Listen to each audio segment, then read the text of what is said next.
Upon Ronan's warning, a band of masked men emerged from the forest, launching arrows toward Ronan and Asel. Swiftly, Ronan intercepted and shattered the projectiles. Upon closer inspection of the arrowheads, recognition struck him like a bolt from the blue. They bore a familiar mark he had encountered in his past life. Recollections flooded his mind as he recalled a similar scene around a campfire among his comrades in the punitive force. As the soldiers gathered around the campfire, one of them proudly displayed an arrow, boasting of its potency against formidable foes like orcs. Offering it to Ronan, their captain, the soldier extolled its virtues. Ronan, however, cut him short, reminding him of his past misdeeds, using such arrows for poaching. The soldier insisted that the arrow was no ordinary projectile, reserved for the elite poachers under the employ of the Caribolo organization. Ronan's frustration grew upon learning that their assailants were affiliated with Caribolo, a notorious group known for its illicit activities. After halting the assault, Ronan instructed Asel to find a safe hiding spot, explaining that he needed to address the situation alone. With resolve, he dashed toward the source of the attack. The Caribolo's hunting dogs were stunned as Ronan swiftly disarmed them, effortlessly neutralizing their mana-infused arrows with his blade. As Ronan charged at them, one of the hunting dogs swiftly ordered the others to disperse and encircle him. Ronan was taken aback by the agility of their response, recognizing that this hunting dog was unlike the others he encountered. Realizing he needed a strategy to apprehend them all, Ronan quickly began formulating a plan. Just as the hunting dogs were preparing to disperse, Ronan halted them by claiming to be an ally. Identifying himself as the youngest hunting dog from the Damas branch named Ahayute, he sought to gain their trust. Initially skeptical, the hunting dogs gathered around Ronan, questioning his identity.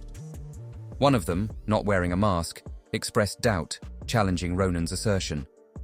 Disregarding Ronan's claim, the hunting dog questioned the logic behind someone as young as Ronan joining their ranks.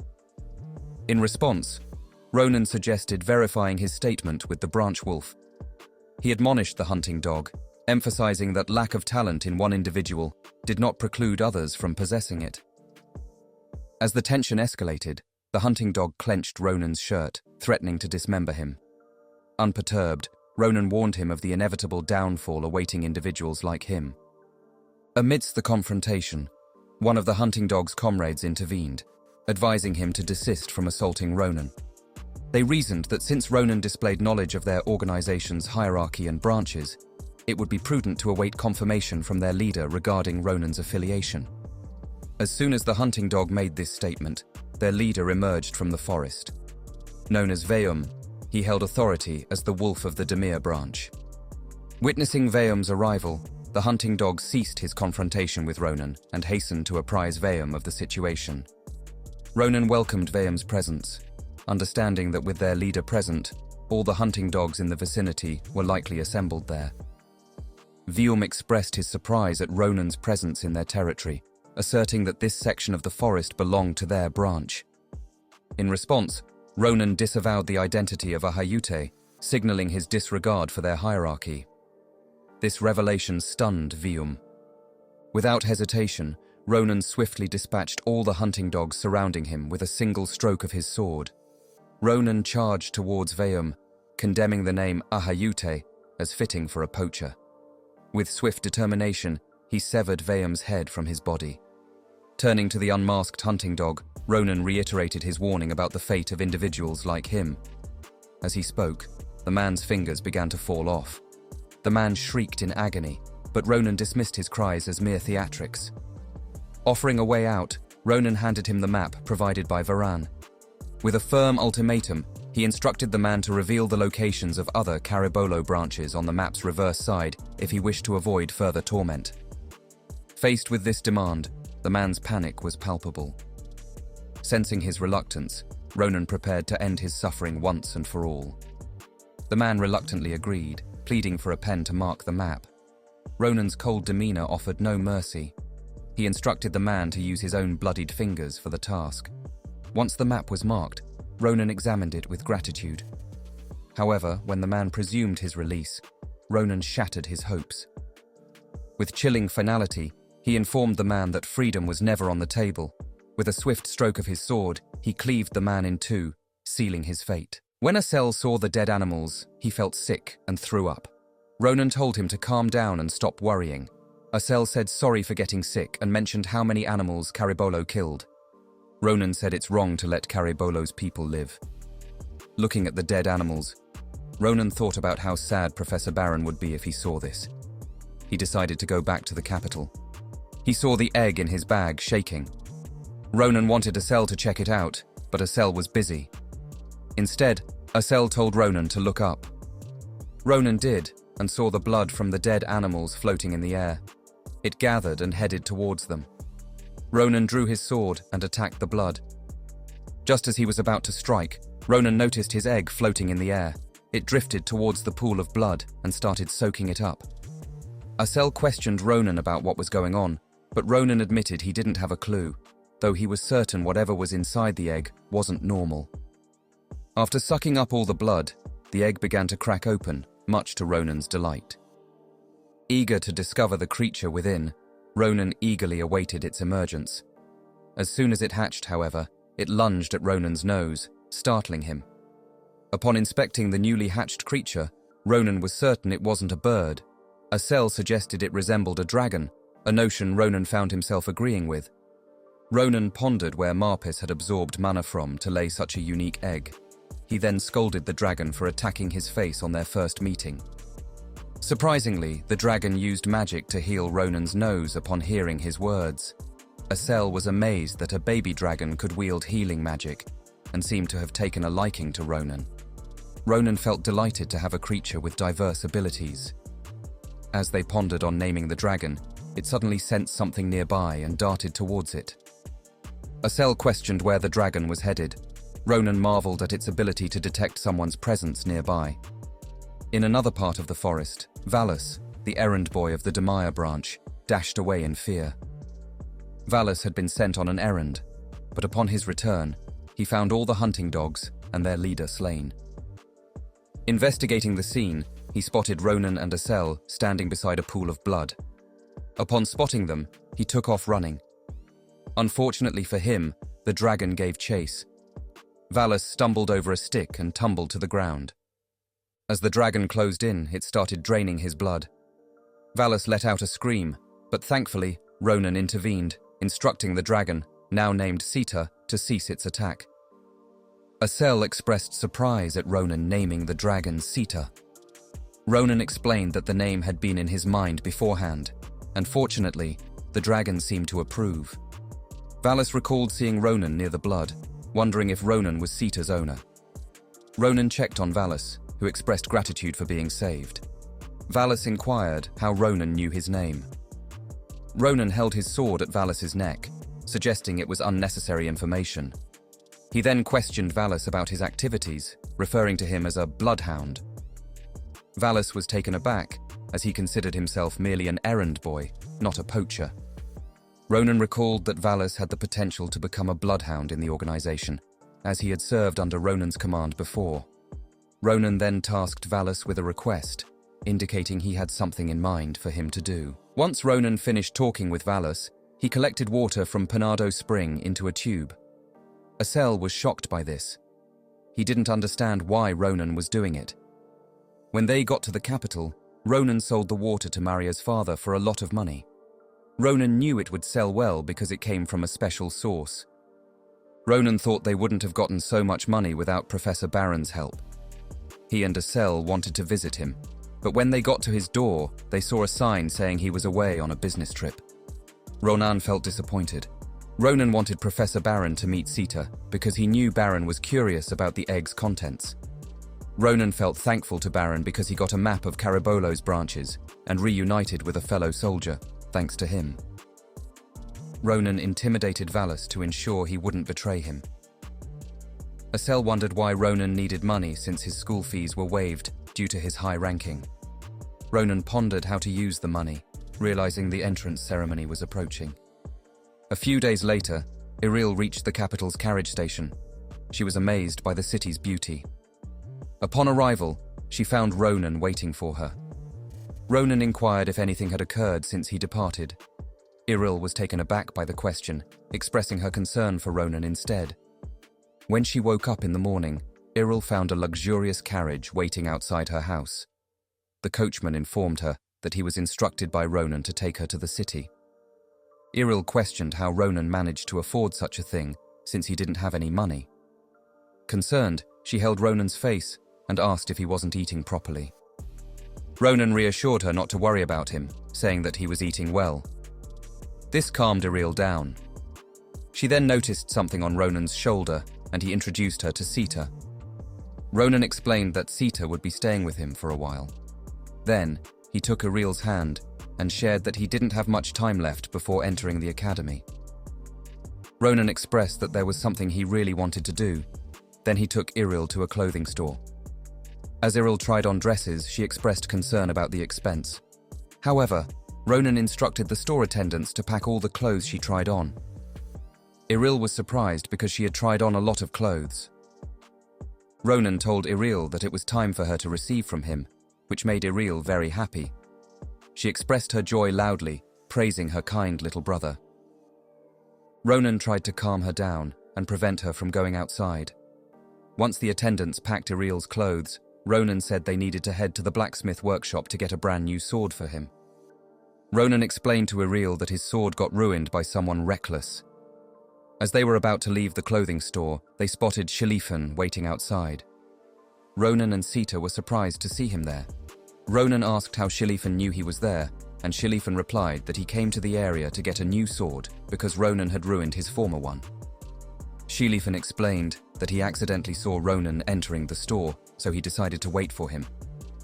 Ronan jokingly called KingLeywin a stalker and pointed out that KingLeywin's sword was more damaged than his own. He challenged KingLeywin to see whose sword was more defective. When KingLeywin heard Ronan's challenge, he was eager to fight. However, their altercation was interrupted by Iril. She scolded Ronan for his rudeness towards KingLeywin and told him not to talk back. Despite Ronan's attempts to explain, Iril insisted he stop. KingLeywin was surprised to see Ronan's older sister, and Iril apologized for Ronan's behavior. KingLeywin was captivated by Iril's beauty, seeing her as a goddess. He felt overwhelmed and unsure how to react. After composing himself, he took responsibility for the misunderstanding and apologized to Iril. Iril was pleased to meet a noble and kind-hearted person like KingLeywin. She expressed her gratitude and asked him to look after Ronan for her. KingLeywin assured Iril that he would take care of Ronan. Ronan was surprised by KingLeywin's generosity. KingLeywin explained that he wanted to make amends for Ronan's sword and offered his family's proof of identification, which could be used as currency across the empire. Ronan was taken aback by KingLeywin's gesture. KingLeywin advised Iril to visit the blacksmith at the western end of the street if she wanted to purchase a sword. He mentioned that it was a place usually restricted to commoners, but could be accessed with his family's proof of verification. KingLeywin assured them they'd find an exceptional sword there and then departed. Ronan was astonished by KingLeywin's action. The Grancia proof of verification held immense value, capable of purchasing entire villages, yet KingLeywin had handed it over to Iril. Ronan couldn't recall KingLeywin displaying such generosity before. At the entrance ceremony of the academy, Carve welcomed the students. Carve praised the students for their remarkable abilities and unlimited potential, assuring them that with their talents and the guidance of the professors, they would leave a lasting mark on the empire. With those words, he congratulated them on their admission to the academy. Although Ronan wasn't particularly engaged in Carve's speech, he felt a sense of pride knowing that his sister was impressed by it. After Carve finished his speech, he snapped his fingers, and everyone felt the magic swirling around them. Assassinated nudged Ronan, urging him to look up. When Ronan followed his gaze, he witnessed the sky seemingly breaking into fragments. As they gazed upward, they suddenly found themselves transported to an arena along with their fellow classmates. Ronan was astonished that Carve could teleport such a large group of people with just a snap of his fingers. Carve then informed the freshmen that they were about to meet their senior students. The meeting between the freshmen and the seniors is called the senior-junior meeting. It involves the freshmen and the second-year seniors. It's known to be intense as the top two freshmen are pitted against one of the four seniors, each with their unique fighting style. Carve explained that the event is designed to allow students to challenge each other and understand their weaknesses better. He emphasized that it's an excellent learning opportunity. Carve also mentioned that freshmen have the option to select their opponents and can opt out of dueling if they wish. Ronan felt frustrated hearing this, seeing the event as a means to put freshmen in their place. The opponents assigned to Ronan and KingLeywin were Nasdo, the top rank of the martial arts department, Braum, second rank, Irina, third rank, and Karun, fourth rank. Braum expressed his excitement at facing both the Empire's rising star and the one who defeated him.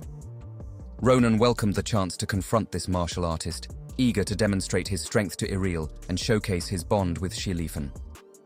As the duel was about to start, Carve prompted them to begin. Ronan seized the moment to make a suggestion. With Carve's permission, Ronan proposed an unconventional idea. He wanted to take on all four seniors simultaneously. Carve was taken aback by Ronan's bold request, and the seniors were visibly furious at the audacity of his proposal. Seeking guidance on how to handle the situation, Carve turned to Navarose for her opinion. In response, Navarose advised Carve to permit Ronan to proceed as he wished, emphasizing that in their school, students with talent should have the freedom to act according to their abilities. After Navarose assured Carve that she would intervene if the duel became too perilous, Carve agreed to allow the duel to proceed. The four sophomore students were incensed by Ronan's audacity. Irina interpreted Ronan's actions as arrogance, likely stemming from his second-place ranking in the martial arts department. Nasdo urged the other sophomores to remain composed, acknowledging Ronan's arrogance, but also recognizing his prowess, having bested KingLeywin in the practical exam. Nasdo instructed his companions to unleash their full strength against Ronan. Witnessing the tension in the arena, Iril couldn't contain herself and shouted at Ronan, urging him to withdraw from the match if he felt he was in danger of getting hurt. Ronan, upon hearing her concern, flashed her a reassuring smile. Once all were prepared, Ronan signaled his readiness, prompting Carve to start the match. As soon as the match commenced, Nasdo charged at Ronan with incredible speed. Ronan swiftly evaded the attack, noticing that Nasdo and the other three sophomores possessed much greater strength than Maria. Following Nasdo's failed attempt, Irina lunged at Ronan with two short swords. Ronan managed to block Irina's assaults, but while he was focused on her, Karun seized the opportunity to strike from behind with his spear. Ronan was taken aback by their impressive teamwork. Karun's spear thrust pushed Ronan back. Just as Ronan was getting up, he spotted Braum looming behind him, wielding his massive sword high in the air. Braum and the others were taken aback by Ronan's sudden disappearance. Irina, however, noticed Ronan's incredible speed. Before she could react, Ronan launched a rapid assault on all four of them. Despite this, Braum managed to withstand Ronan's attack. Ronan was astonished that Braum remained determined to fight even after he had incapacitated the other sophomores. As Braum prepared to strike, Ronan assumed a stance that caught him off guard.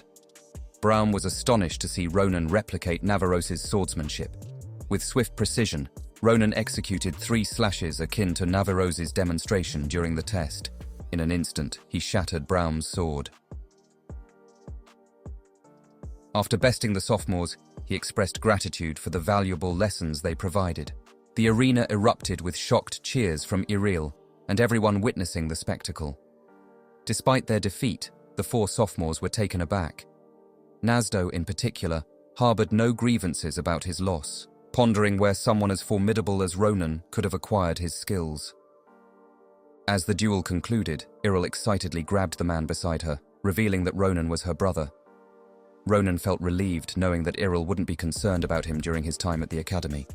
He commended his seniors for their performance, surprising Nasdo and the others with his acknowledgement. Ronan expressed his excitement about joining Filian Academy, explaining that he had exerted all his strength during the fight. He admitted that his seniors were even stronger than he had anticipated and thanked them for accepting his challenge. Asel and Maria were taken aback by Ronan's unexpected behavior, thinking he might have lost his mind. Ronan humbly asked the sophomores to overlook his earlier rudeness, expressing his desire to learn from them in the future. The seniors were unsure how to react to Ronan's request. While they pondered their response, Braun rose from his seat and commended Ronan as an outstanding junior. Despite Ronan's initial rudeness, Braun now regarded him as a respectful swordsman. He encouraged Ronan to take pride in his victory, acknowledging his skill and talent. Braun lifted Ronan's hand in the air, showing his appreciation for Ronan's performance. Ronan wanted to show his social adeptness to reassure Iril about him. Meanwhile, a mysterious girl became intrigued by Ronan while he was on stage. Later that night, all the students assembled in the dining hall for a banquet to celebrate the entrance ceremony. To Ronan's surprise, the event turned out to be a grand banquet instead of a simple dinner. Maria explained that such lavish gatherings were customary at the Empire's most prestigious school. As Maria indulged in the feast, Assassinated inquired whether Ronan had seen his sister off back home. Ronan confirmed that he had seen Iril off. He explained that Iril was reluctant to leave him, still concerned for his well-being. It took some effort to reassure her before she departed. Ronan entrusted Sita to accompany and safeguard her, knowing that Sita could handle any threat, be it from monsters or people. Assassinated was taken aback by Ronan's extensive measures to ensure his sister's safety. After chatting with Assassinated, Ronan sat down to eat. Just as he was about to dig into his meal, KingLeywin appeared behind him, questioning Ronan's relaxed demeanor while eating. Annoyed by his presence, Ronan inquired if he was looking for another fight. However, KingLeywin stated he had important matters to discuss. Ronan agreed to listen, and KingLeywin began by asking about the distance between Iril's home and the capital. This caught Ronan off guard.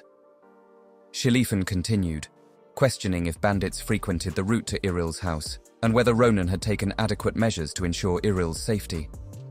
Ronan felt uncertain how to respond to KingLeywin's inquiries. He insisted that Ronan must have ensured his sister's safety before her departure. Ronan's frustration grew as he retorted that unless a wyvern attacked, Iril would be fine. This response surprised KingLeywin, who couldn't fathom why Ronan wasn't more concerned about his sister's security, even against such unlikely threats. Ronan, in turn, found KingLeywin's fixation on his sister's safety excessive and questioned why he was making such a big deal out of it. Ronan confronted KingLeywin, questioning whether he believed he held any significance to Iril.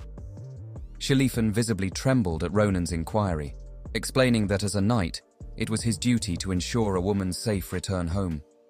As their debate intensified, a young girl accompanied by a group of boys approached them. This girl happened to be the mysterious observer from Ronan's stage appearance.